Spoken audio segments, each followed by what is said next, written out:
예, 반갑습니다. 오늘은 예레미야서 14장부터 살펴보도록 하겠습니다. 구약 1072쪽을 한번 보십시오. 구약 1072쪽, 구약 1072쪽, 예레미야서 14장 보도록 하겠습니다.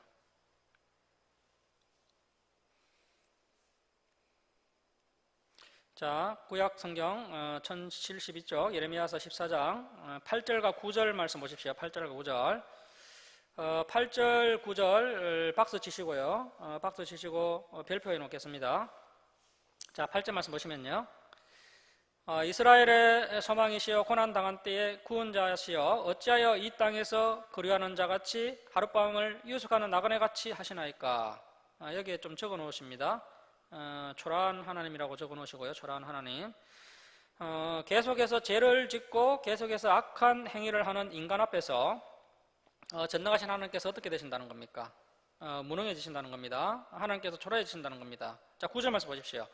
어찌하여 놀란 자 같으시며 기억 한글 성경을 보면요, 놀라 벙벙하는 자 이렇게 되어 있습니다. 자, 하나님께서 어쩔 줄을 몰라 하신다는 겁니다. 이 타락한 인간 앞에서 우리 하나님께서 어떻게 하신다고요? 어쩔 줄 몰라 하신다는 겁니다. 어찌하여 놀라 벙벙하는 자 같으시며, 줄을 치겠습니다. 구원하지 못하는 용사 같으시니까. 아무도 구원해 줄 힘이 없는 그런 용사 같은 모습으로 하나님의 모습이 비춰졌다는 겁니다. 자, 오늘날 교회가 알지 못하는 하나님의 모습이죠.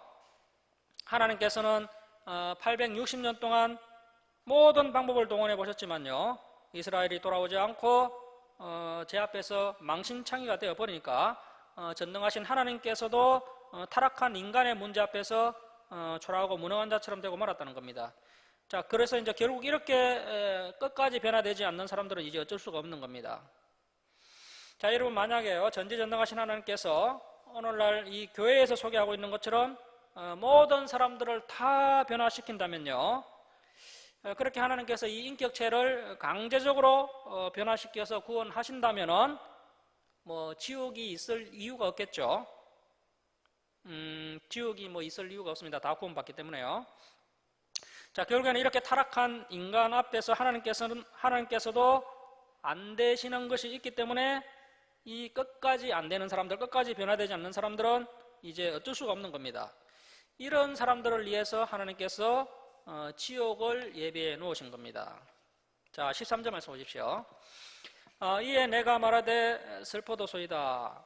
자, 왜 이 예레미야가 슬퍼하느냐 하면요, 하나님께서 통곡하시기 때문에 슬프기도 하고요, 또 이제 예레미야가 또 가장 정말 이제 힘들어하고 슬퍼하는 이유는 바로 거짓 선지자들 때문입니다.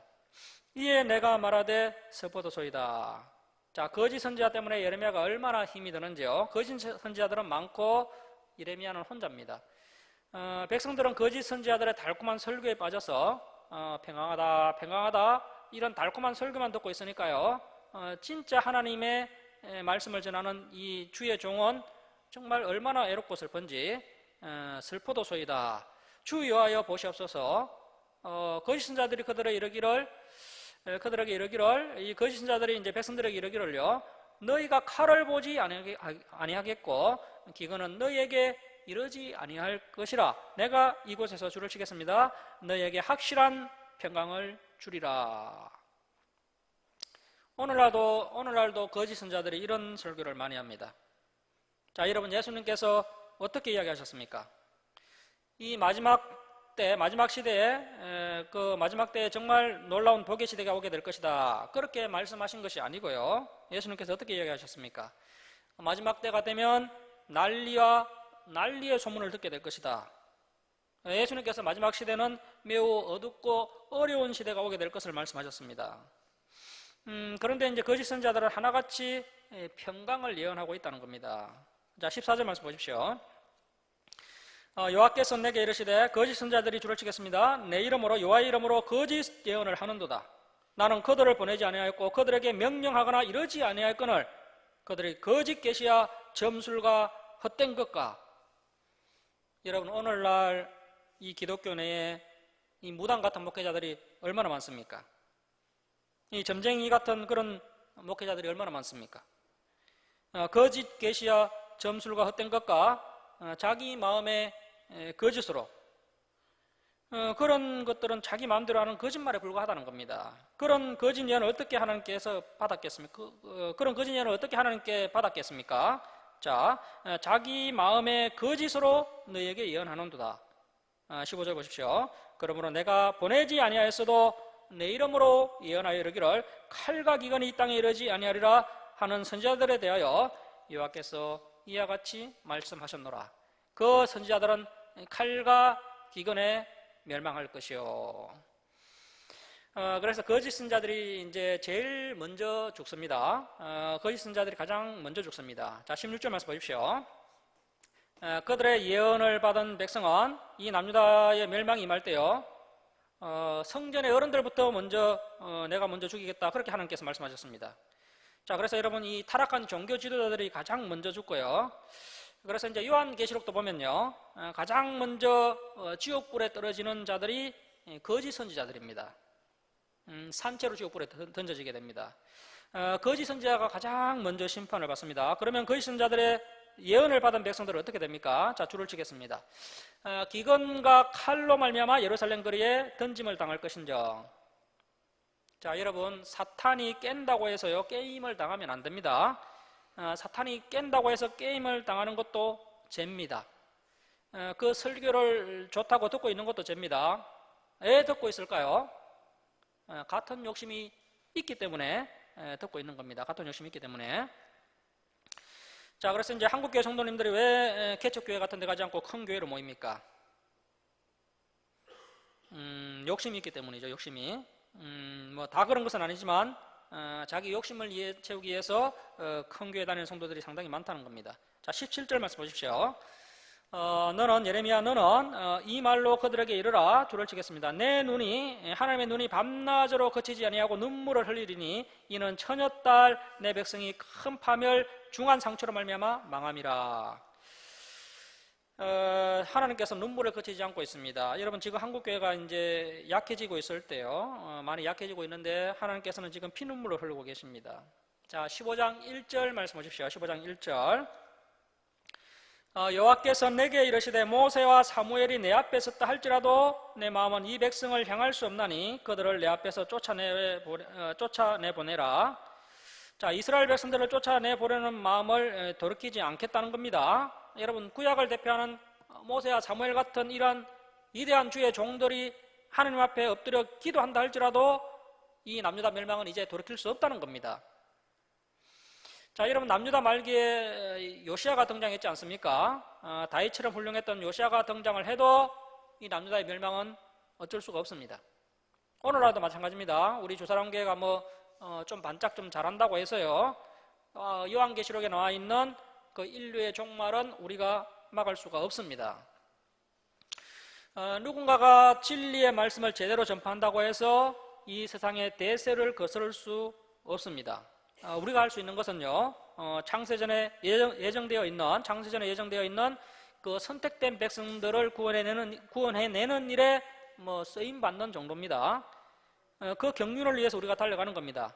그 외에 다른 것을 더 하겠다고 하는 것, 그것은 인간적인 욕심입니다. 결국은 인류는 멸망을 받게 된다는 겁니다. 어떻게 멸망받게 됩니까? 아주 무시무시한 심판을 받게 된다는 겁니다. 자, 그렇다고 우리 성도님들은 너무 두려워하거나 좌절할 필요가 없습니다. 인류의 마지막 심판은 이제 더 이상 구원받을 사람이 이 땅에 남아있지 않을 때, 정말 이제는 이 땅에 악인들만 남았을 때 하나님의 심판이 이 땅에 임하게 되는 것이고요, 그때 마지막 심판 때 예수님께서 다시 오십니다.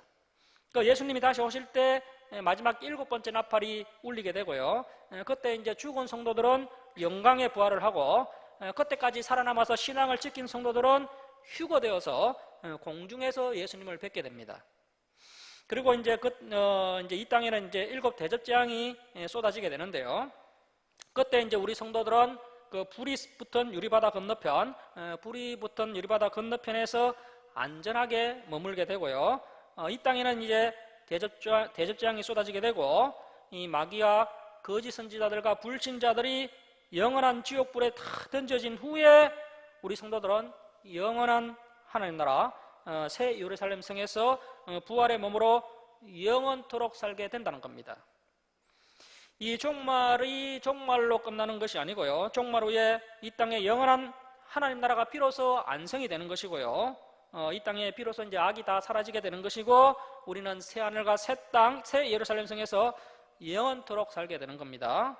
이것이 바로 우리 기독교의 종말 신앙입니다. 자, 15장 2절 말씀 보십시오. 15장 2절. 자, 2절 중반절 보십시오. 첫 번째, 죽을 자는 죽음으로 나가고, 두 번째, 칼을 받을 자는 칼로 나가고, 세 번째, 기근을 당할 자는 기근으로 나가고. 여러분, 앞으로 마지막 때가 되면요, 식량이 점점 부족해지고, 식량 때문에 전쟁이 일어나게 됩니다. 식량으로 어려움을 당하는 시대가 일어나게 됩니다. 그러한 것을 사탄이 이제 조금씩 준비하고 있습니다. 우리나라도 뭐 자급자족할 수 있는 우리나라 농업 시스템이 자꾸 이제 파괴되고 있습니다.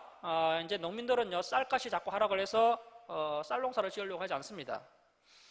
자, 그렇게 되면 이제 마지막 때가 되면요, 이 적그리스도 세력들이 모든 식량을 다 틀어지고요, 666 표를 받으면 식량을 주고 안 받으면 안 주고, 그렇게 하는데 누가 뭐 이 표를 안 받겠습니까? 뭐 믿음이 약한 사람들은 다 받게 되는 거죠. 자, 그래서 기근당할 자는 기근으로 나가고, 네 번째, 포로될 자는 포로됨으로 나갈지니라 하셨다 하라. 자, 4절 말씀 우리 함께 읽겠습니다. 시작. 유다 왕 히스기야의 아들 므낫세가 예루살렘에 행한 것으로 말미암아 내가 그들을 세계 여러 민족 가운데 흩으리라. 자, 물론 이스라엘의 여러 왕들이 하나님 앞에 악을 행했지만, 특별히 하나님의 진노를 마지막에 격발시킨, 그 하나님의 진노가 가득 찼을 때 그 마지막 그 진노가 폭발하도록 그 불꽃을 튀겼던 인물이 누굽니까? 므낫세죠. 므낫세로부터 지금 40년이 지났지만 하나님의 진노가 여전히 풀리지 않고 있습니다. 자, 이때 이제 남유다를 멸망시켰다고 해서 그 하나님의 진노가 다 풀려졌겠습니까? 아닙니다. 결국은 진노가 계속해서 쌓이고 쌓여서 언제 안전하게 폭발하게 됩니까? 그 요한계시록에 나오는 진노의 7 대접재앙을 통해서 하나님의 진노가 폭발하는 겁니다. 하나님의 이 진노 때문에 결국은 이 세상이 이제 멸망당하는 겁니다. 그리고 나서 이제 하나님의 진노가 그치게 됩니다. 자, 6절 말씀 보십시오. 6절 끝에. 이는 내가 뜻을 돌이키기에 지쳤습니다. 자, 하나님께서도 지치셨다는 겁니다. 모세가 엎드리면 뜻을 돌이키시고, 사무엘이 엎드리면 또 뜻을 돌이키시고, 이렇게 하나님께서 이제 860년 동안 참으시다 보니까요, 하나님께서 완전히 지쳐버리셨다는 겁니다. 자, 10절 말씀 보십시오. 내게 재앙이로다. 나의 어머니여, 어머니께서 나를 온 세계에 다투는 자와 싸우는 자를 만날 자로 낳으셨도다. 내가 꾸어주지도 아니하였고 사람이 내게 꾸이지도 아니하였건만은. 뭐 내가 뭐 채무 관계가 있는 것도 아닌데 사람들이 이 예레미야를 어떻게 한다는 겁니까? 줄을 칩니다. 다 나를 저주하는도다. 이 예레미야가요, 사람만 만나면 다른 사람들과 다투는 겁니다. 사람만 만나면 싸웁니다. 자, 여러분, 우리가 이 성경을 정직하게 공부하고 성경을 배운 대로 다른 성도들과 대화를 한번 해보면요, 싸움이 일어날 수 있습니다. 성경대로 기도하자고 하고, 성경대로 설교하자고 하고, 성경대로 찬양하자고 하면 싸움이 일어납니다. 자, 신구약 성경을 통틀어서 가장 예롭게 살아겠던 분이 바로 이 예레미야 선지자입니다. 자, 11절 보시면, 여호와께서 이르시되 내가 진실로 너를 강하게 할 것이요 너에게 복을 받게 할 것이며 내가 진실로 내 은수로 재앙과 환난의 때에 내게 강구하게 하리라. 자, 이렇게 하나님께서 예레미야에게 새 힘을 주심으로 인해서요, 다시 힘을 내게 됩니다. 그리고 이제 힘겨운 사역 가운데 예레미야가 아름다운 고백을 하게 되는데요. 자, 우리 16절 말씀 함께 읽겠습니다. 자, 시작. 만군의 하나님 여호와시여, 나는 주의 이름으로 이끌음을 받는 자라. 내가 주의 말씀을 얻어 먹었사오니 주의 말씀은 내게 기쁨과 내 마음에 즐거움이오나. 내가 주의 말씀을 얻어 먹었사오니 주의 말씀은 내게 기쁨과 내 마음에 즐거움이오나. 여기에 좀 줄을 치시고 별표합니다. 자, 이 말씀이 바로 이제 이 고백이 우리의 고백이 되어야 됩니다. 여러분, 이 어두운 시대에요, 주의 말씀을 주야로 묵상하는 자가 복이 있습니다. 자, 20절 말씀 보십시오. 내가 너로 이 백성 앞에 견고한 녹성벽이 되게 하리니. 물론 하나님께서 힘을 주셔서 녹성벽이 되게 하시지만요, 우리 역시도 내가 녹성벽이 되려고 노력을 해야 됩니다. 자, 여러분 항상 명심해야 할 것은요, 하나님은 스스로 돕는 자들을 도우십니다. 사람이 포기하면 하나님도 어쩌실 수가 없습니다. 내가 노성벽이 되려고 노력하면 하나님께서도 힘을 주셔서 우리를 노성벽이 되게 하십니다. 그러면 이제 노성벽으로 사역을 잘 감당한 후에 아이고 하나님 제가 노력해서 노성벽이 되었습니다, 이렇게 이야기할 수가 없습니다. 정말 제대로 사역을 감당한 사람들은요, 하나님 제가 돌아보니까 그것마저도 하나님의 은혜였습니다, 이렇게 고백하게 되는 겁니다. 여러분 모든 것이 다 하나님의 은혜입니다. 자, 그들이 너를 칠지라도 이기지 못할 것은 줄을 칩니다. 내가 너와 함께하여 너를 구하여 건짐이라. 자, 여러분 우리가 이렇게 살아가면요, 넉넉히 구원을 받게 된다는 겁니다. 자, 16장 1절 말씀 보십시오. 여호와의 말씀이 또 내게 임하여 이르시되 너는 이 땅에서 줄을 칩니다. 아내를 맞이하지 말며 자녀를 두지 말지니라. 자, 하나님께서 왜 결혼하지 말라고 하시느냐 하면요, 이 젊은 선지자가 왜 결혼하지 말라고 하시느냐 하면, 자, 3절 말씀 보십시오. 이곳에서 이 남유다에서 낳은 자녀와 이 땅에서 그들을 해산한 어머니와 그들을 낳은 아버지에 대하여 여호와께서 이와 같이 말씀하시오니, 4절 보십시오. 그들은 독한 병으로 죽어도 아무도 슬퍼하지 않을 것이며 묻어주지 않아 지면의 분투와 같을 것이며 칼과 기근에 망하고 그 시체는 공중의 새와 땅의 짐승의 밥이 되리라. 자, 이러한 심판이 곧 남유다 예루살렘에 임하게 되기 때문에 결혼하지 말라는 겁니다. 자, 그래서 바울 사도가 결혼에 대해서 이야기할 때도요, 언제 결혼을 생각해 보라고 했습니까? 임박한 환난 시에는 결혼하지 말고 혼자 지내는 것이 좋다라고 이야기하고 있습니다. 그런데 이제 선교단체 선교사님들이요, 이런 부분을 제대로 보지 않으시고요, 사람이 독차하는 것이 좋다 이렇게 이야기하는데 아닙니다. 임박한 환난 시에는 독차하는 것이 좋다는 겁니다. 자, 예수님께서도 임박한 환난 시에 누가 어렵다고 말씀하셨습니까?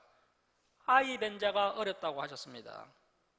그래서 임박한 환난 시에는요, 우리가 정말 결혼하는 것과 아이를 출산하는 것은 한번 생각해 봐야 됩니다. 그러나 환난이 아닌 평화로운 시대에는요, 인간들은 반드시 생육하고 번성해야 됩니다. 자, 지금은요, 생육하고 번성해야 할 때입니다. 그래서 결혼해야 됩니다. 아무튼 이제 남유다의 멸망이 다가오니까요, 결혼하지 말라. 예레미야 선지자가 얼마나 외로웠겠습니까? 저도 이렇게 사역을 하면서요, 우리 성도님들이 함께 하시고 또 무엇보다도 이제 우리 아내와 제 아내와 아이들이 함께 응원해주고 동참해주니까 그 힘으로 이제 달려가는 것입니다. 그런데 예레미야는요, 그런 위로도 받지 못했다는 겁니다. 자, 예레미야서 17장 말씀 보시겠습니다. 17장 4절 하반절 보시면요,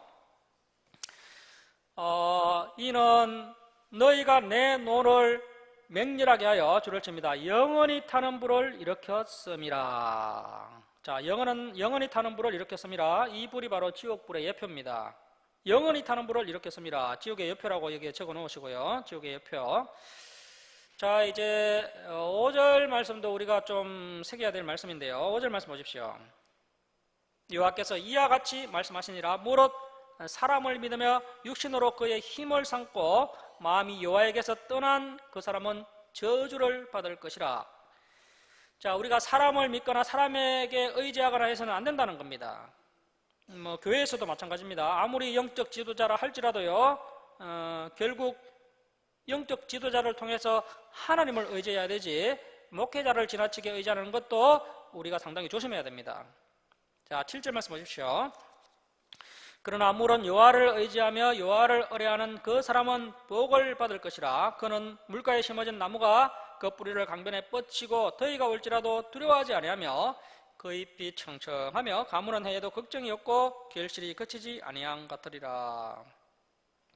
그래서 저와 여러분도요, 사람에게 뿌리를 내리고 있으면 안 되고요, 하나님께 직접 뿌리를 내리고 있어야 됩니다. 그 뿌리를 하나님 그리고 진리라는 강에 뻗치고 있기 때문에 어떤 환난과 어려움이 닥친다 할지라도 그 신앙의 잎사귀를 청청하게 유지할 수 있다는 겁니다. 자, 9절 말씀 보시겠습니다. 9절 말씀.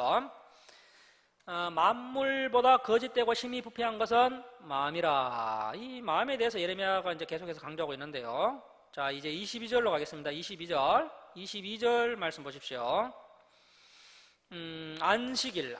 이제 남유다 말기가 되니까요, 안식일을 어기는 겁니다. 앞에서 이제 22절입니다. 앞에서 이제 예배하는 사람들도 물론 신앙이 온전하지 않았고요. 신앙이 이제 상당히 변질되어 있었고요. 또 안식일을 지키지 않는 것도 문제였습니다. 그래서 이 시간의 우선순위를 분명히 하는 것이 하나님의 뜻입니다. 우리가 이 공예배 그리고 이제 주일 성수 이런 것들을 가장 우선순위에 놓고 시간 계획을 짜야 한다는 것을 우리가 늘 명심해야 됩니다. 자, 여러분, 우리가 아무리 바빠도요 성경 배울 시간은 빼야 됩니다. 성경 배울 시간도 없고 뭐 예배할 시간도 없이 그렇게 바쁘게 살아가는 것 결코 하나님의 뜻이 아닙니다. 자, 잘 아시는 것처럼요 마르다 마리아 이야기를 볼 때요 마르다는 예수님을 섬긴다고 하면서 막 분주하게 움직였지만 예수님께서는 마리아가 이 좋은 편을 선택했다라고 말씀하셨습니다. 물론 하나님을 섬기기 위해서 열심히 일하고 성실하게 살아가는 것도 중요하지만요 어차피 에너지와 시간이 한정되어 있고 그 한정된 시간을 가지고 더 좋은 편을 선택하는 지혜로운 사람이 되어야 됩니다. 자, 그래서 이제 시간의 우선순위를 바르게 세우는 것이 매우 중요합니다. 자, 그 다음에 이제 18장은 토기장이 비유가 나오는데요. 토기장이 비유, 18장 토기장이 비유가 나오는데 이제 이스라엘이라는 그 토기를 완전히 부수시고 다시 만들겠다는 겁니다. 자, 18장 6절 말씀 보시겠습니다. 18장 6절 말씀 보시면요 6절 중반절 보십시오. 중반절. 이스라엘 족속아 진흙이 토기장이의 손에 있음 같이 너희가 내 손에 있느니라. 이 남유다라는 토기가 너무 엉망이 되어버려서 이제 부수고 다시 만드시겠다, 그런 이야기가 이제 18장에 나오고요. 자, 이제 18절 이하를 보시면 남유다 백성들이 예레미야를 죽이려고 구덩이를 파고 계략을 꾸미는 장면이 기록되어 있습니다. 자, 그리고 이제 19장으로 갑니다. 19장. 자, 19장으로 넘어가서 19장 9절 말씀 보십시오. 19장 9절. 그들의 은수와 그들의 생명을 찾는 자, 바벨론 군대죠. 바벨론 군대에게 둘러싸여 공경에 빠질 때 내가 그들의 아들의 살, 딸의 살을 먹게 하고 또 각기 친구의 살을 먹게 하리라 하셨다 하고. 자, 결국은 예레미야가 이렇게 예언했고요. 또 예레미야 애가를 보면요 이것이 이제 문자 그대로 성취가 되는 것을 볼 수 있습니다. 자, 이러한 하나님의 저주와 징계가 레위기 26장과 신명기 28장에 이미 경고되어 있었습니다. 자, 하나님의 말씀이 신의 사는 장 레위기 말씀을 듣지 않고 지키지 않으면 너에게 이러이러한 징계가 있을 것이다 라고 예언했는데요, 그 중에 최고의 징계가 바로 이 징계인데 결국은 이스라엘이 하나님의 말씀으로 돌아오지 않고 하나님과 맺은 신의 산 언약을 파기함으로 인해서 결국은 이러한 비참한 상황을 겪게 됩니다. 예레미야가 예언했고 나중에 문자 그대로 성취가 됩니다. 자, 이제 20장은 예레미야의 일생의 가장 어려운 시기가 기록되어 있습니다. 자, 이제 19장 1절 2절을 보시면요, 먼저 예레미야가 이제 지도자들을 흰농 골짜기로 데려가서 깨진 옹기에 관한 설교를 했습니다. 깨진 옹기 설교를 하고 또 성전에 와서는 모든 백성을 대상으로 심판의 메시지를 설교했습니다. 자, 이 지도자들에게 했던 깨진 옹기 설교, 그리고 백성들에게 했던 설교 역시 동일한 설교인데요, 남유다가 심판받게 될 것이다라는 그 심판의 메시지를 예레미야가 이렇게 두 편의 설교로 한 겁니다. 이 두 편의 설교에 대한 그 이스라엘 백성들의 반응이 20장에 기록되어 있습니다. 이스라엘 백성들의 반응, 설교에 대한 반응이 이제 20장인데요. 자, 20장 2절 말씀 보십시오. 20장 2절. 이에 밧스울이 바로 거짓 선지자 대표입니다. 현재 예루살렘 성전의 총감독입니다. 우리로 이야기하면요, 뭐 교단의 총회장 정도 된다고 할 수 있는데요. 자, 이에 밧스울이 선지자 예레미야를 때리고, 자, 여기서 때리다라는 히브리어가 낙하라는 단어를 사용하고 있는데 이것은 정오심을 가지고 상처가 날 정도로 심하게 때렸다는 뜻입니다. 상처가 날 정도로 심하게 때리고 또 여호와의 성전에 있는 베냐민 문 2층에 목을 씌우는 나무 고랑에 채워 두었더니, 자, 이렇게 예레미야가 심하게 매질을 당한 후에 고랑에 채워져서 갇히게 됩니다. 자, 이제 14절로 가시면요, 14절 이하는요, 예레미야가 얼마나 힘이 들고서러웠던지 혀를 깨무는 심정으로 자신의 생일과 자신이 태어난 것을 저주하는 내용이 나오는데요, 얼마나 힘이 되셨으면 이 선지자가 이렇게 슬픈 노래를 불렀겠습니까? 자, 14절 보십시오. 내 생일이 저주를 받았다면, 나의 어머니가 나를 낳던 날이 복이 없었다면, 나의 아버지에게 소식을 전하여 이르기를 당신이 덕남하였다여 아버지를 즐겁게 하던 자가 저주를 받았다면 하면서 차라리 태어나지 않았으면 좋을 뻔했다, 이렇게 고백하면서 힘들고 애롭게 사역을 감당하는 선지자, 정말 불운의 선지자가 바로 이 예레미야였다는 겁니다. 자, 이제 21장으로 가겠습니다. 21장 8절 말씀 보십시오. 21장 8절입니다. 여호와께서 말씀하시기를, 보라, 내가 너희 앞에 생명의 길과 사망의 길을 두었노라. 자, 생명의 길과 사망의 길을 두었노라. 하나님께서 우리에게 두 가지 길을 두셨다는 겁니다. 너는 이 백성에게 전하를 하셨느니라. 자, 9절. 이 성읍에 사는 자는 칼과 기근과 전염병에 죽으려니와 너희를 에워싼, 줄을 치겠습니다. 갈대인에게 나가서 항복하는 자는 살 것이나. 자, 여러분, 예레미야 시대에 이것이 바로 구원의 길입니다. 바벨론이 쳐들어왔을 때 순순히 항복해서 포로로 끌려가는 자가 구원받게 될 것이다. 유일한 생명의 길입니다. 이 생명의 길과 사망의 길 중에서 하나님께서 이제 남유다 말기에 이 백성들에게 선택을 하라는 겁니다. 하나님께서 정하시는 것이 아니라 선택은 너희가 해라. 결국 살기 위해서는 선지자들의 말씀을 듣고 순종하는 겁니다. 그래서 바벨론 포로로 순순히 끌려가는 것이야말로 하나님의 숨겨주시는 은혜를 경험하게 되는 것입니다. 하지만 남유다 백성들이요, 이 말씀을 듣지 않고 순종하지 않았습니다. 당시에 이제 바벨론이 쳐들어왔을 때요, 순순히 항복하고 포로로 끌려가라고 하는 것이 그 이스라엘 백성들은 도저히 납득이 되지 않았습니다. 자, 과연 저와 여러분이 이러한 시대에 살았을 때요, 저와 여러분이 이 예레미야의 설교를 듣고요, 정말 회개하고 순종해서 이 바벨론 포로로 순순히 끌려갈 수 있는 그런 참 믿음의 사람인지를 한번 돌아봐야 됩니다.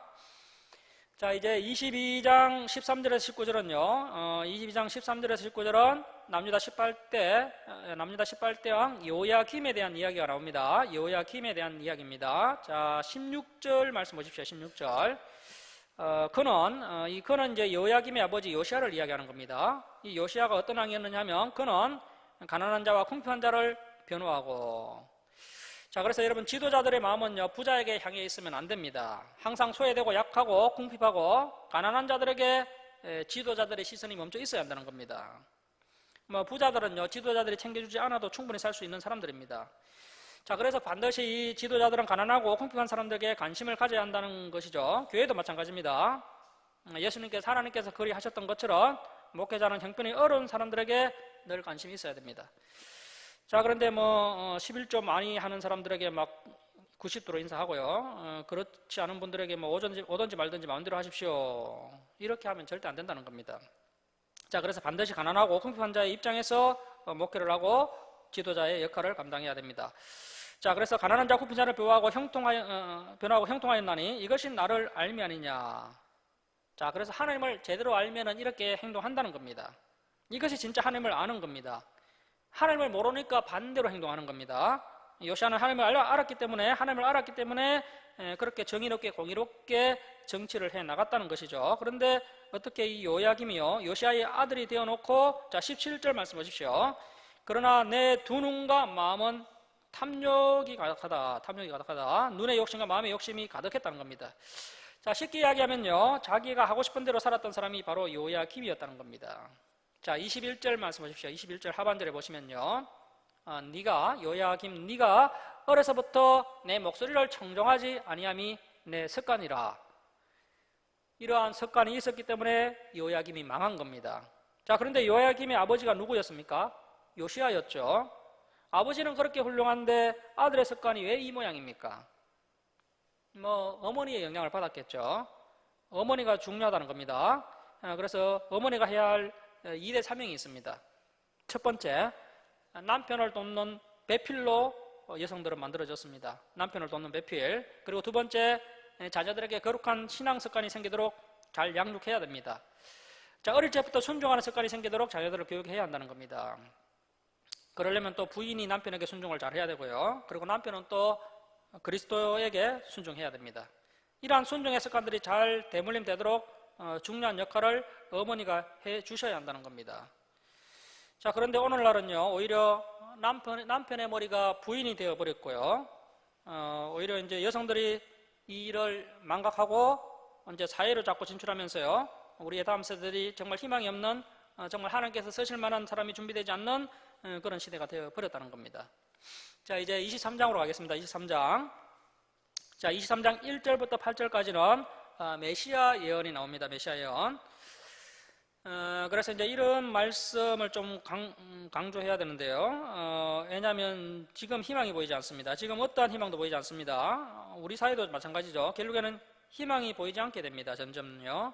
희망이 보이지 않을 때 우리가 메시아를 통해서 희망을 회복하고요, 기쁨을 회복할 수 있는 그런 신앙이 되어야 한다는 겁니다. 자, 우리 23장 5절 우리 한번 함께 읽겠습니다. 자, 시작. 여호와의 말씀이니라. 보라, 때가 이르리니 내가 다윗에게 한 어려운 가지를 일으킬 것이라. 그가 왕이 되어 지혜롭게 다스리며 세상에서 정의와 공의를 행할 것이며. 자, 다윗에게 한 어려운 가지를 일으킬 것이다. 이분이 누굽니까? 예수 그리스도죠. 메시아를 예언하고 있습니다. 여러분, 예수님만이 우리의 기쁨이 되십니다. 예수님만이 우리의 희망이 되십니다. 그래서 초림하신 예수님, 그리고 특별히 다시 오실 예수님을 기대하면서 우리가 승리해 나가야 됩니다. 그 외에 다른 것들은요, 우리에게 궁극적인 소망과 힘이 되지 못한다는 사실을 우리가 늘 명심해야 됩니다. 자, 그리고 이제 9절부터 32절은 거짓 선지자들에 대한 말씀이 나오는데요, 앞에서도 계속 나왔던 것처럼 이 마지막 시대에는 이 역시 거짓 선지자들이 문제입니다. 자, 11절 말씀 보십시오. 여호와의 말씀이니라. 줄을 치겠습니다. 선지자와 제사장이 다 사악한지라. 자, 이러면 희망이 없다는 겁니다. 자, 15절 말씀 보십시오. 15절 중반절에 이는 이 사악이 어디서부터 나온다는 겁니까? 예루살렘 선지자들로부터 사악이 나와서 온 땅에 퍼짐이라 하시니라. 이 선지자들이 그리스도의 향기가 되고 하나님의 향기가 되어서 온 세상에 선한 영향력을 끼쳐야 하는데, 어떻게 된 것이 이 선지자들로부터 온갖 악한 것들이 온 세상으로 퍼지고 있다는 겁니다. 자, 16절 말씀 보십시오. 만군의 여호와께서 이와 같이 말씀하시되 너희에게 예언하는 선지자들의 말을 듣지 말라. 자, 그래서 여러분, 성경과 반대되는 이야기라는 주의 종의 말을 들으면 안 됩니다. 선지자들의 말을 듣지 말라. 그들은 너희에게 헛된 것을 가르치나니 그들이 말하는 묵시는 자기 마음으로 말미암은 것이요 여호와의 입에서 나온 것이 아니니라. 항상 그들이 나를 하나님을 멸시하는 자에게 이르기를, 항상 이 거짓 선지자들의 설교의 제목이 뭐냐면요, 너희가 평안하리라. 이것이 제목입니다. 너희가 평안하리라. 여호와의 말씀이니라 하며 또 자기의 마음이 안악한 대로 행하는 모든 사람에게 이르기를. 그래서 정말 성숙하지도 않고 죄를 짓고 삶의 예배가 전혀 없는 성도들에게 어떻게 이야기합니까? 그래도 재앙이 너에게 임하지 아니하리라 하였느니라. 자, 이제 여러분, 참 선지자, 거짓 선지자를 구별할 수 있는 분별력이 생기게 되죠. 자, 22절 말씀 보십시오. 그들이 만일 나의 하나님의 회의에 참여하였더라면 내 백성에게 내 말을 들려서 그들을, 자, 줄을 치겠습니다, 악한 길과 악한 행위에서 돌이키게 하였으리라. 자, 그래서 하나님의 회의에 참여한 정말 주의 종이라면, 참 주의 종이라면 성도들에게 악한 길과 악한 행위에서 돌이키라. 비록 목회가 망할 만한 그런 위험 부담이 있다 할지라도 이렇게 정직하게 말할 수 있어야 한다는 겁니다. 25절 말씀 보십시오. 자, 그런데 이 거짓 선자들이 어떻게 말합니까? 내 이름으로 거짓을 예언하는 선자들의 말에 줄을 치겠습니다. 내가 꿈을 꾸었다. 예나 지금이나 이 거짓 선자들이 제일 많이 인용하는 것이 꿈을 가지고 헛된 희망을 불어넣는 겁니다. 내가 꿈을 꾸었다 말하는 것을 내가 들었노라. 그래서 이제 오늘날도 이렇게 이제 성도들에게 헛된 희망을 불어넣어주면요, 그래서 이제 거짓된 예언을 하고 헛된 희망을 불어주면 교회가 빨리 성장합니다. 그런데 우리처럼 이렇게 말씀을 바르게 전가하면 교회가 빠르게 성장하지 않습니다. 자, 27절 말씀 보십시오. 그들이 서로 꿈꾼 것을 말하니 그 생각을 하니까 꿈을 꾸는 것이죠. 자, 이제 꿈을 꾸는 것이죠. 자, 그들의 조상들이 바알로 말미암아 내 이름을 잃어버린 것 같이. 자, 내 이름을 잃어버린 것 같이, 하나님의 이름을 잃어버린 것 같이, 이것이 사탄의 술수죠. 이 사탄이 은하는 것이 결국 뭡니까? 내 백성으로 내 하나님의 이름을 잊게 하려 함이로다. 28절 말씀 보십시오. 여호와의 말씀이니라. 꿈을 꾼 선지자는 꿈을 말할 것이요. 자, 줄치고 발표하겠습니다. 내 말을 받은 자는 성실함으로 내 말을 말할 것이라. 겨가 어찌 알곡과 같겠느냐. 자, 그러면 꿈을 해몽하는 자는 뭡니까? 겨라는 것이죠. 하나님의 말을 받은 자는 하나님의 말을 이야기합니다. 하나님의 말씀을 성실하게 진실하게 가르치는 사람이 진짜 알곡입니다. 이제 진짜 가짜가 구분 되겠죠. 자, 이제 30절 말씀 보십시오. 여호와의 말씀이라. 그러므로 보라. 보라가 이제 3번 나오는데요. 자, 보라. 서로 내 말을 도둑질하는 선지자들을 내가 치리라. 31절. 보라, 그들이 혀를 놀려 여호와가 말씀하셨다 하는 그 거짓 선지자들을 내가 치리라. 32절입니다. 여호와의 말씀이니라. 보라, 거짓 꿈을 예언하며 이러며 거짓과 헛된 자만으로 내 백성을 미혹하게 하는 자를 내가 치리라. 내가 그들을 보내지 아니하였으며 명령하지 아니하였나니. 자, 줄을 치겠습니다. 그들은 이 백성에게 아무 유익이 없느니라. 이 거짓 선자들은 아무 유익이 없습니다. 그 거짓 선자들이 말씀에 벗어나서 잘못 행했던 그러한 것들은 아무 유익이 없습니다. 40절 말씀 보십시오. 너희는 거짓 선자, 너희는 영원한 치욕과 잊지 못할 영광 수치를 당하게 하리라 하셨느니라. 이런 거짓 선지자들은요, 가장 먼저 지옥불에 떨어지게 됩니다. 영광 수치를 당하게 됩니다. 자, 이제 24장 보십시오. 24장. 24장은 이제 좋은 무화과, 나쁜 무화과 이야기인데요. 24장 2절 말씀 보십시오. 한 강줄에는 처음 익은 듯한 극히 좋은 무화과가 있고 한 강줄에는 나빠서 먹을 수 없는 극히 나쁜 무화과가 있더라. 자, 좋은 무화과는 누굴까요? 간단합니다. 좋은 무화과는요, 예레미야의 이야기를 듣고 순종해서 바벨론으로 순순히 끌려가는 사람이 극히 좋은 무화과입니다. 그리고 듣지 않고 순종하지 않아서 바벨론 포로로 끌려가지 않는 자가 극히 나쁜 무화과입니다. 자, 25장, 이제 25장 3절로 가십니다. 25장 3절로 갑니다. 자, 25장 3절 중반들 한번 보십시오. 25장 3절입니다. 23년 동안 여호와의 말씀이 내게 임하기로 내가 너희에게 꾸준히 일렀으나. 현재 예레미야가 이제 23년 동안 사역을 해오고 있는데요. 그러면 대략 한 BC 605년으로 보입니다. 현재가 BC 605년인데요. 그러면 이제 남유다 멸망 전 19년입니다. 남유다가 멸망하기 19년 전입니다.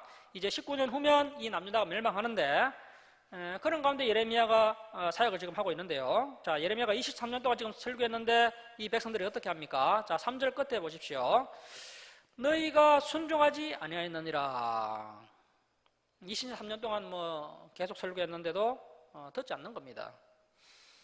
그래서 이제 목회자가 목회할 때 한 5년 해보고 안 된다고 포기하면 안 된다는 것이죠. 끝까지 해야 됩니다. 자, 4절 말씀 보십시오. 4절 말씀 끝에 너희가 순종하지 아니하였으며 귀를 기울여 듣지도 아니하였도다. 인간적인 눈으로 보면 뭐 예레미야는 목회에 실패했죠. 자, 8절 끝에 보십시오. 너희가 내 말을 듣지 아니하였느니라. 예레미야는 대형 교회를 이루지 못했습니다. 목회에 실패했습니다. 남유다 북이스라엘의 역사를 보면요, 하나님도 남유다 이스라엘 백성들, 남유다 북이스라엘을 상대로 목회에 실패하셨고요. 이 선지자들도 보면요, 누구 하나 목회에 성공한 선지자가 아무도 없습니다. 자, 그런데 이렇게 하나님의 말씀을 듣지 않은 결과가 뭡니까? 자, 9절 말씀 보십시오. 9절. 보라, 내가 북쪽 모든 종족과 내 종 바벨론의 왕 느부갓네살을 불러다가 이 땅과 그 주민과 사방 모든 나라를 쳐서 진멸하여 그들을 놀램과 비웃음거리가 되게 하며 땅으로 영원한 폐허가 되게 할 것이라. 자, 하나님의 말씀을 듣지 않고 순종하지 않으면 이렇게 된다는 것을 우리가 늘 명심해야 됩니다. 자, 11절 말씀 보십시오. 이 모든 땅이 폐허가 되어 놀랄 일이 될 것이며, 줄을 칩니다. 이 민족들은 70년 동안 바벨론의 왕을 섬기리라. 자, 앞에서 계속 바벨론의 포로로 끌려가게 될 것이다 라고만 나왔는데요, 바벨론 포로 기간이 몇 년이 될 것인지, 포로 기간이 몇 년이 될 것인지를 예레미야가 여기에 예언해 놓았습니다. 70년이 되게 될 것이다. 이 부분을 우리가 이제 잘 알고 이해하고 계셔야 이제 다니엘서 같은 그런 성경책들이 이해가 됩니다. 자, 그리고 이제 26장 2절 말씀 보십시오. 26장 2절 중반절 말씀 보시면요, 여호와의 성전에 와서 예배하는 자. 자, 그래서 이제 예배가 너무 중요하지만 또 미신적 예배, 그러니까 이제 신령과 진정으로 영과 진리로 예배하지 않는 예배는 오히려 하나님의 진노를 불러일으킨다는 겁니다. 예배 시간에 영과 진리로 드리는 예배면 그 예배 분명히 하나님께서 인정하십니다. 문제는 그 예배 시간에 과연 진리가 있느냐 없느냐, 이것이 중요하다는 겁니다. 자, 그런데 진리가 없는 미신적인 예배는 하나님의 진노를 불러일으킨다. 자, 2절 중반에 다시 보시면요, 여호와의 성전에 와서 예배하는 자에게 내가 내게 명령하여 이르게 한 모든 말을 전하되 줄을 칩니다. 한마디도 감하지 말라. 자, 한마디도 감하지 말라. 이 말씀이 여러 군데 나옵니다. 성실하게 가르치라는 거죠. 주의 종들은요, 한마디도 감하지 말라. 자, 그래서 마태, 마가, 누가, 요한복음, 이 신약의 사복음서를 봐도 그렇습니다. 마가복음이 가장 먼저 기록이 되었습니다. 그런데 마가가 누락한 내용을 마태가 또 챙기고요, 마태가 누락시킨 것을 누가가 또 챙깁니다. 마태, 마가복음에 나오지 않는 이야기가 누가복음에는요 30가지가 넘습니다. 그러면 누가가요 이 어떤 자세로 이 성경을 기록했다는 겁니까? 정말 성실한 자세로 성경을 기록했다는 겁니다. 성실한 자세로. 자, 그리고 이제 요한복음도요, 이 공간복음인 마태, 마가, 누가복음에서 빠뜨린 내용들을요, 요한이 또 챙겨서 요한복음을 기록했습니다. 그래서 주의 종들의 공통된 성품이요, 성실하다는 겁니다. 성실함으로 한마디도 감하지 말아야 됩니다. 자, 그리고 이제 4절 말씀 보십시오. 4절 중반절에 너희가 나를 순종하지 아니하며 내가 너희 앞에 둔 내 법을 행치 아니하며. 자, 그럼 이렇게 순종하지 않고 율법을 행하지 않으면 그 예배가 의미가 있는 겁니까 없는 겁니까? 하나님 입장에서 보면 아무 의미가 없다는 겁니다. 자, 6절 중반절 말씀 보시면요, 이 성을 너희가 율법대로 살지 않았기 때문에 이 성을 세계 모든 민족의 저주거리가 되게 하리라 하셨느니라. 자, 여러분 지금 한국교회는 어떻게 가르치고 있습니까? 예수 그리스도께서 그의 피로 우리의 죄를 용서해 주셨고 우리는 지금 은혜의 시대에 살기 때문에 죄를 지어도 괜찮은 것처럼 가르칩니다. 죄를 지어도 괜찮은 것처럼. 자, 그런데 성경을 자세히 한번 읽어보십시오. 예수 그리스도의 은혜로 구원받은 성도들이요, 다시 죄를 짓는 것은 바울 사도가 말했던 것처럼요, 그리스도의 십자가의 은수로 행하는 겁니다. 우리가 은혜 안에 있으니 다시 죄를 지을 수 있으리요 결탄코 그럴 수 없다. 바울이 이렇게 가르쳤습니다.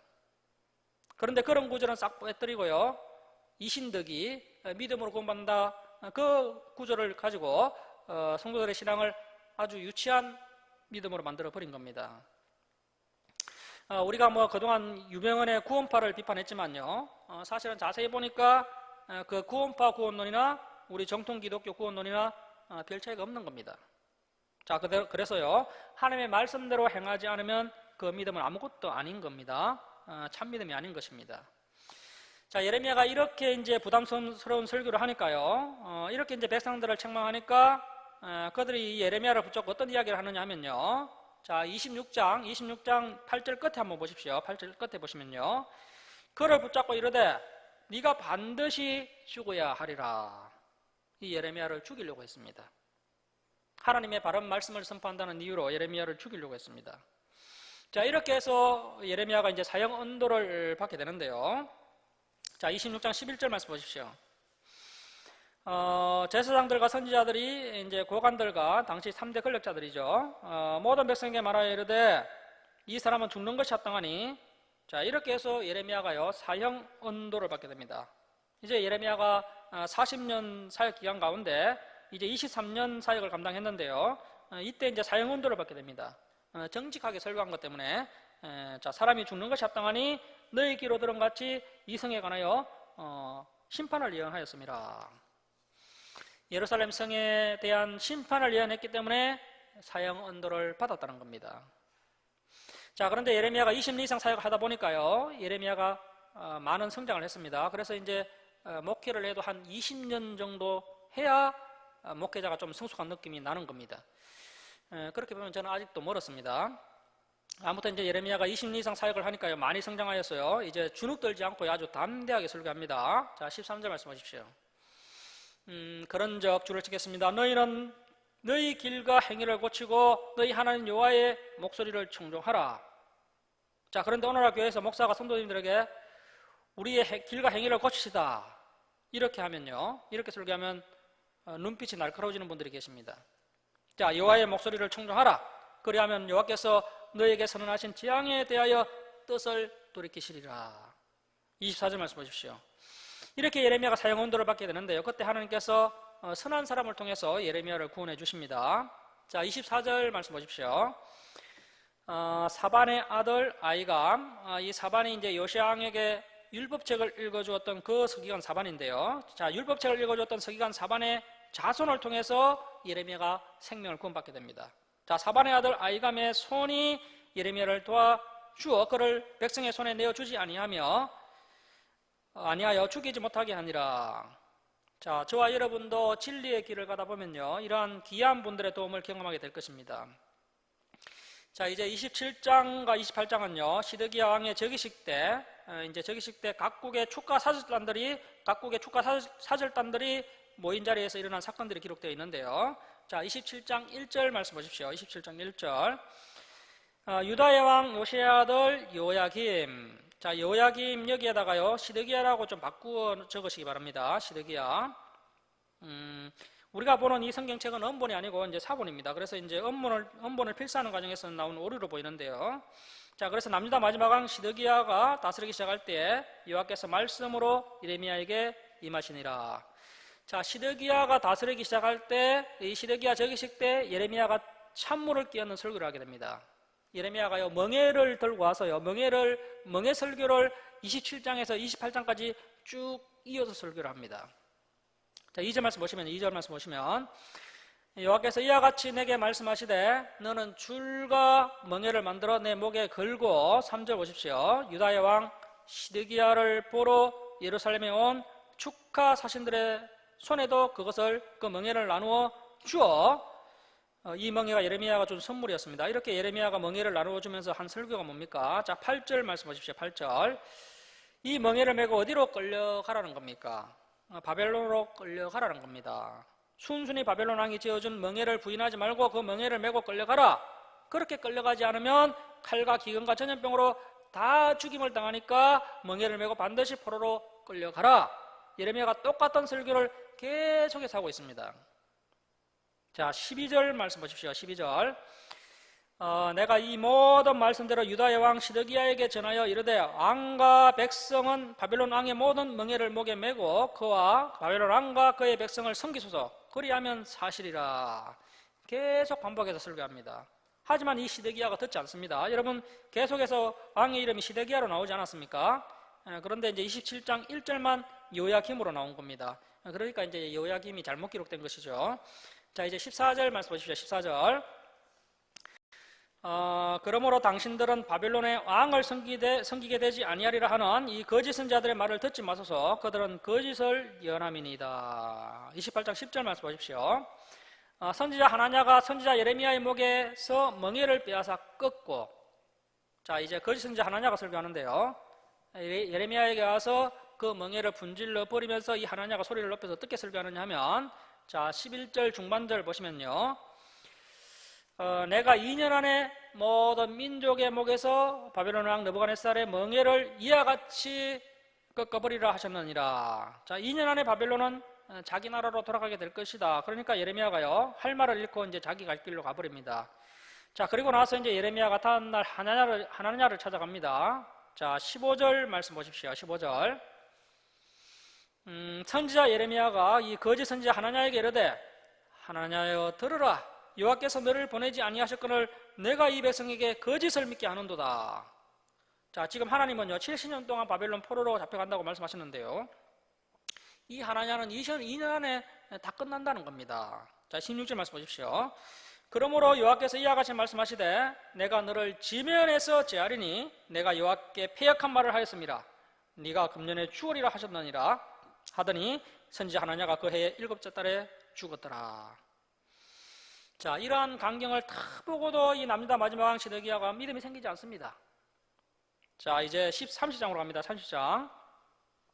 자, 30장에서 33장은 이스라엘은 반드시 회복된다. 이스라엘은 반드시 회복된다. 오늘날 회복이라는 운동을 하는 사람들이 다 이런 본문을 가지고 이야기하는 건데요. 자, 그런데 여기서 이야기하는 회복은 교회 회복을 이야기하는 것이 아닙니다. 이스라엘 회복입니다. 그런데 이스라엘 회복도 다수가 회복되는 것이 아니고요, 소수가 회복되는 겁니다. 소수의 남은 자가 다시 회복된다는 겁니다. 그런데 이 말씀을 가지고 이제 마지막 시대에 대다수의 교회와 열국이 회복된다라고 주장하는 사람들이 있습니다. 자, 이 회복에 대한 이야기가 30장에서 33장까지 나오는데요. 이 회복은요, 소수의 남은 자가 바벨론 포로로 끌려가서 포로 생활을 하다가 다시 예루살렘으로 돌아오게 된다. 다시 귀환하게 될 것이다. 이것이 회복입니다. 그래서 오늘날 회복에 대한 이야기를 해서 젊은 청년들, 청소년들을 유혹해서 운동하는 분들이 상당히 많은데요. 그런 분들이 성경을 과연 바르게 해석하고 있는지 한번 돌아봐야 될 겁니다. 자, 이스라엘 회복에 관한 말씀이 30장에서 33장까지 길게 나오고 있는데요. 이 말씀이 우리에게는 뭐 별로 소중한 말씀은 아니지만 이 바빌론의 포로로 끌려간 자들에게는 이만큼 위로가 되는 말씀이 없습니다. 그 소수의 남은 자들에게 위로를 주시기 위해서 너희가 예루살렘으로 반드시 다시 돌아오게 될 것을 알려주기 위해서 이렇게 많은 분량을 차지해서 이렇게 기록을 하고 있습니다. 자, 31장 31절로 갑니다. 31장 31절.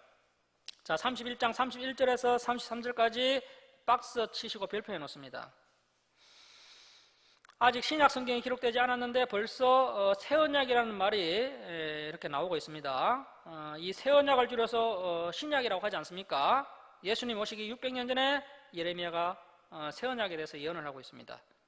자, 31절 말씀 보십시오. 여호와의 말씀이니라. 보라, 날이 이르리니, 이제 이때로부터 600년 후를 이야기하는 것이죠. 내가 이스라엘 집과 유다 집의 새 언약, 이 새 언약을 줄여서 신약이라고 합니다. 신약을 맺으리라. 이 신약은 누구의 피로 맺은 언약입니까? 예수님의 피로 맺은 언약. 그러면 구약은 뭡니까? 구약은 신의 산 언약이고, 신의 산 언약은 짐승의 피로 맺은 언약이고요.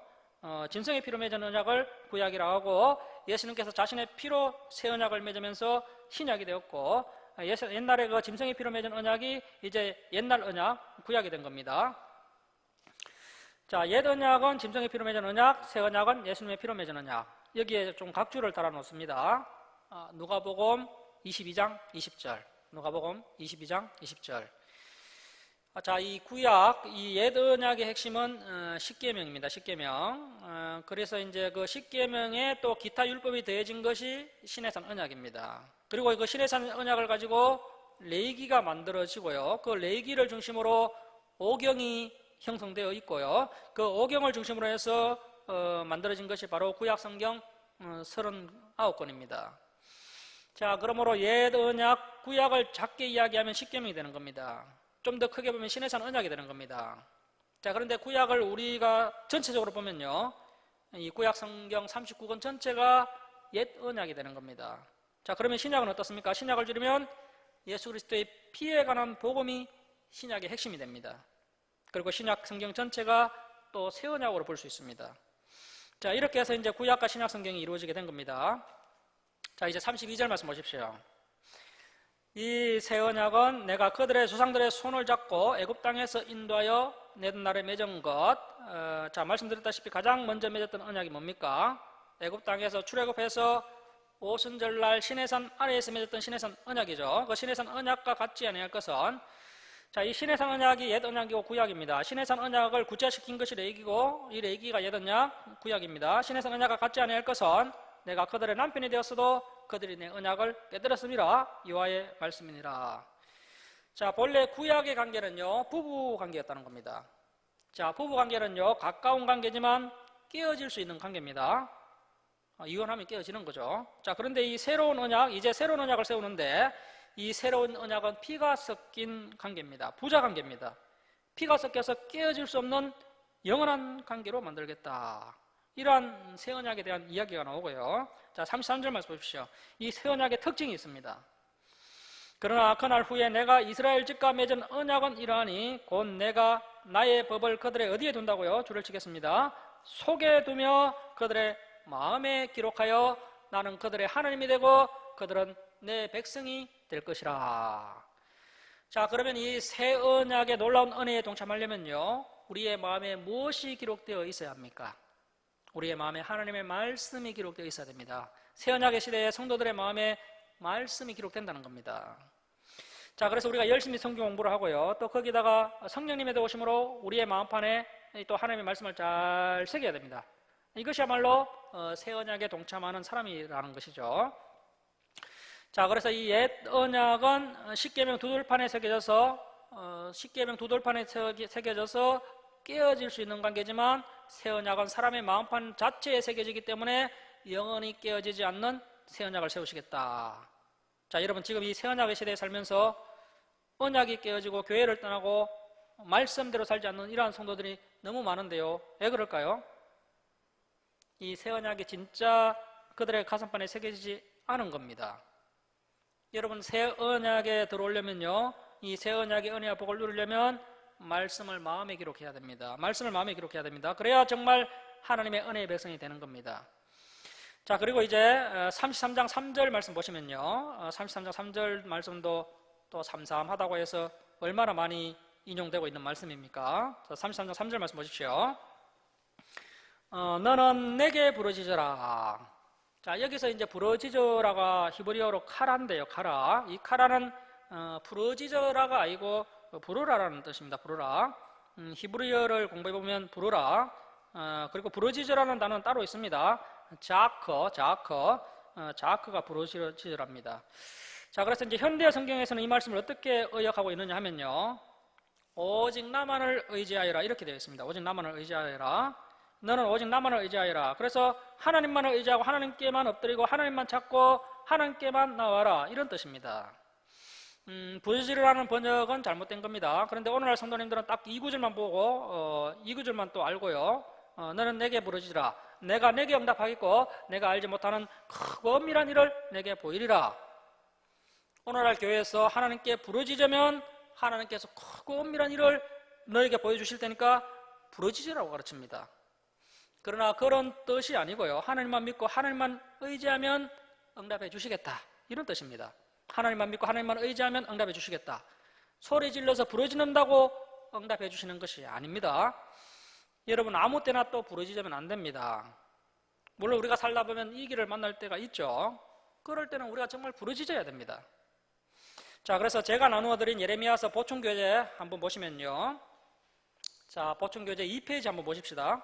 2페이지 보시면 예레미야 33장 3절 너는 내게 부르짖어라. 또 이거 말씀 듣고 또 시험 드실 분도 안 계실지 모르겠네요. 현재 한국교회는 성경과 거리가 먼 미신적인 종교행위에 빠져 있습니다. 특히 이제 기도에 대하여 잘못 가르쳐 왔기 때문에 오늘날 한국교회의 기도는 이상한 방향으로 흐르고 있습니다.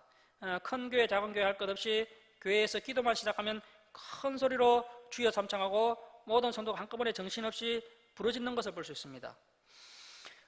성경 그 어디에도요, 주의 백성들이 모일 때마다 주여 삼창하고 집단으로 부르짖으면서 그렇게 이제 기도하라고 가르치는 구절이 없답니다. 자, 오히려 예수님께서 어떻게 가르치셨습니까? 마태복음 6장 6절 보시면요, 너는 기도할 때 내 골방에 들어가 문을 닫고 은밀한 중에 계신 네 아버지께 기도하라. 은밀한 중에 보시는 네 아버지께서 갚으시리라. 자, 그리고 예레미야 33장 4절 너는 내게 부르짖어라. 오역이라고 했습니다. 부르라. 내가 내게 응답하겠고 내가 알지 못하는 크고 엄밀한 일을 내게 보이리라. 자, 그래서 이 구절에서 이제 부르짖으라는 번역을 잘못한 겁니다. 이 단어는 히브리어로 카라인데요, 구약 성경에 688회가 사용되었지만 한 번도 부르짖으라는 뜻으로 사용된 적이 없습니다. 다른 본문에서는 대개 부르다, 칭하다 그런 뜻으로 사용되었습니다. 대표적인 구절이 시편 50편 15절 보면요, 환난 날에 나를 부르라. 똑같은 카라인데 여기서는 부르라고 되어 있습니다. 내가 너를 건지리니 내가 나를 영화롭게 하리로다. 너희는 여호와를 만날 만한 때에 찾으라. 가까이 계실 때에 그를 부르라. 이사야서 55장 6절에 그렇게 되어 있고요. 자, 그래서 성경에서 부르짖다라는 언어는 따로 있습니다. 구약 성경에서 부르짖다라는 말은 짜크라는 단어를 사용하였고요, 신약 성경에서는 크라조라는 헬라어가 사용되었습니다. 자, 이러한 짜크 크라조는요, 절대적인 위기를 맞이한 경우거나 일생일대에 다급한 경우에 비명을 지르듯이 절구하듯이 부르짖는 것을 말합니다. 자, 그래서 우리가 인생을 살면서요, 절대적인 위기를 맞이한 몇 번의 경우에는 하나님께 부르짖을 수 있으나 기도할 때마다 모일 때마다 부르짖는다는 것은 분명히 큰 문제가 있는 미신적인 모습이라 할 수 있습니다. 자, 하나님 아버지는 우리와 깊은 인격적인 관계를 원하십니다. 세상에 그 어떤 아버지도 자기 자녀들이 아버지에게 입만 열면 소리를 지르고 부르짖는 비인격적인 모습을 좋아하지 않는 것처럼요, 하나님 아버지 역시 그러한 비인격적인 기도를 기뻐하지 않으신다는 것을 우리가 명심해야 됩니다.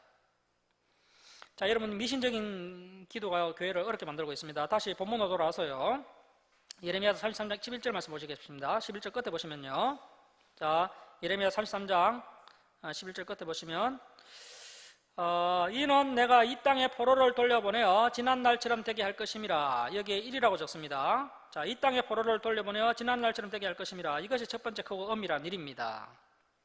자, 첫 번째 엄밀한 일은 포로로 끌려갔다가 남은 자가 다시 예루살렘으로 돌아오게 될 것이다. 이것이 크고 엄밀한 일입니다. 그 다음에 두 번째 크고 엄밀한 일이 뭡니까? 자, 15절 앞에다가 2라고 적는데요. 2. 그날 그때 내가 다윗에게서 한 공의로운 가지가 나게 하리니 그가 이 땅에 정의와 공의를 실행할 것이라. 누구를 예언하고 있는 겁니까? 메시아 예언이죠. 자, 두 번째 크고 엄밀한 일이 뭡니까? 예수님이야말로 크고 엄밀한 비밀이라는 겁니다. 이 사실을 바울 사도가 깨닫고 골로새서를 썼습니다. 골로새서가 기독론이죠. 그리스도론. 예수님이야말로 비밀이라는 겁니다. 예수님이야말로 하나님의 놀라운 비밀입니다. 자, 여러분, 저와 여러분은요 이미 이 비밀을 가지고 있습니다. 그리스도 예수를 통하여서 이제 신약 성경이 완성되었고요. 그 비밀의 말씀을 이미 우리 두 손에 쥐고 있습니다. 이 비밀보다 더 큰 비밀이 무엇이 또 있간데 우리가 큰 소리로 부르짖어서 더 크고 엄밀한 비밀을 보여달라고 기도하고 있습니까? 우리는 이미 크고 엄밀한 비밀을 가지고 있습니다. 아마 예수님께서 그렇게 말씀하실 것 같습니다. 악하고 엄란한 세대가 표적을 구한다. 내가 너희에게 보여줄 표적은 요나의 표적밖에 없다라고 말씀하셨던 것처럼 내가 너희에게 응답할 것은 이미 끝났다는 겁니다. 이미 크고 엄밀한 비밀을 내가 이미 너희에게 보여줬지 않느냐? 예수 그리스도의 비밀 말고 더 큰 비밀을 원하는 것은 교만입니다. 자, 그래서 여러분 이렇게 성경을 전체적으로 보셔야 됩니다.